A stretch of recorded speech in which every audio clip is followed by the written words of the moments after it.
You, Nikki, for the opportunity to address the Reentry Coalition people. I am the other Judge Maraldi in Lorain County. Judge Jim is actually my first cousin. Having a couple of Judge Maraldis in a small county has created quite a bit of confusion. We not only share the last name, our email address is just one letter off. We happen to be on the same floor at the Justice Center, one office away.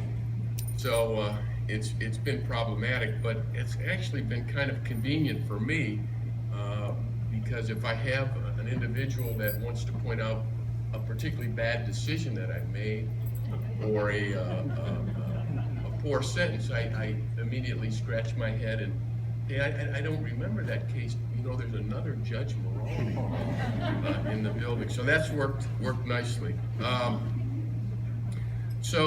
I understand I'm talking to a group of people who are involved in reentry, and what I'm trying to do as a recovery court, felony drug court, is to keep people from prison. But I hope that by telling you what we're doing, there may be some concepts when you're dealing with people who are battling addiction and re-entering that may cross over here.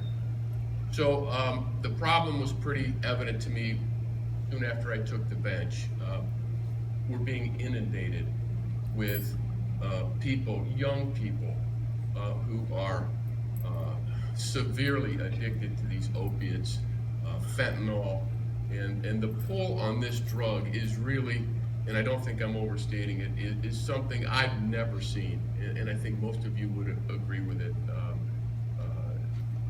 This drug is a disastrous drug that is ruining lives and families.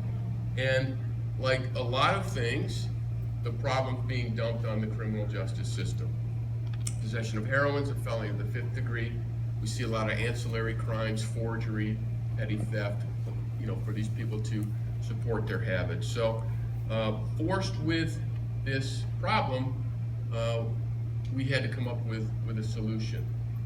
One of the problems that we saw is that these heroin possession charges and the low-level felonies required very minimal supervision. These people have low ORAS scores. So some of them were even eligible for diversion, and as a result of that, their supervision was not intense.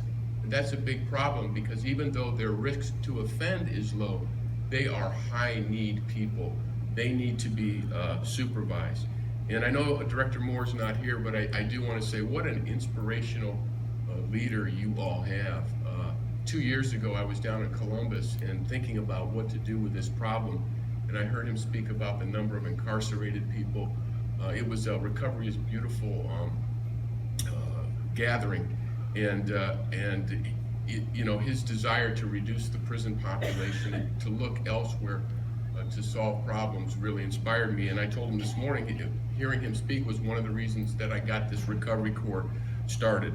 So in the spring of 2015, I started doing the legwork. There are a couple of great national associations. Drug courts have been around for over 20 years. There's an abundance of data as to how they work and why they work. I went to Washington, D.C., attended a week-long seminar with some other 5,000 drug court professionals. So the National Association of Drug Court Professionals, the National Drug Court Institute, were instrumental in this because they formulate best practices. When I start to tell you a little bit about the program, you'll see what these best practices are. So the first thing I realized coming back was we had to assemble a team. And all credit goes to the treatment providers and people involved in Lorain County. I did not want to limit the addiction treatment to one provider. I wanted competition. I have the Licata Way, Fortaleza, More Counseling, Firelands, all came to the table.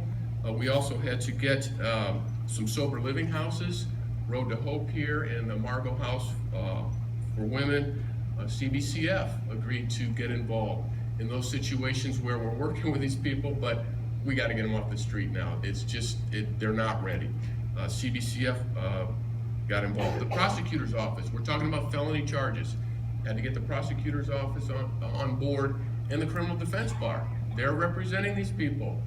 They're thinking maybe I can get a motion to suppress and get the charge dismissed. Well, that's fine. You have a constitutional right to do that. But if it doesn't work, let's talk about treatment. And so all these people came together. We received certification to run a felony drug court. The Ohio Supreme Court has to certify it. We got that last year and started off in the program. So let me tell you quickly about the program. Number one, it's voluntary. They're facing felony charges, but this program is voluntary. It's voluntary because you can't make somebody get sober. They have to want it, okay? And so one of the key things for us is to screen these individuals and find out who really wants it versus who really wants to get out of jail now. And so it's a voluntary program. They meet certain eligibility requirements from the legal end. Their charges can be dismissed. We have some people who do not meet those eligibility requirements for dismissal of their charges, but they still want to come in for the treatment. So they come in. Clinically, we're looking at number one, opiate addiction. I've tailored this court to the biggest problem. So if you're smoking weed, doing some coke, not for this court. It's the opiate addicted individual. We're looking at co-occurring disorders. You start to peel the onion back. People are not doing these drugs because things are going well. Okay. Almost all of our people have some co-occurring disorder, depression, bipolar, trauma. Trauma is a huge part of this. So we're evaluating that along with some mental health diagnoses. So they can be referred by their lawyer, by judges, by family, to our recovery court coordinator. Once they're initially screened, I make them come in and see one of our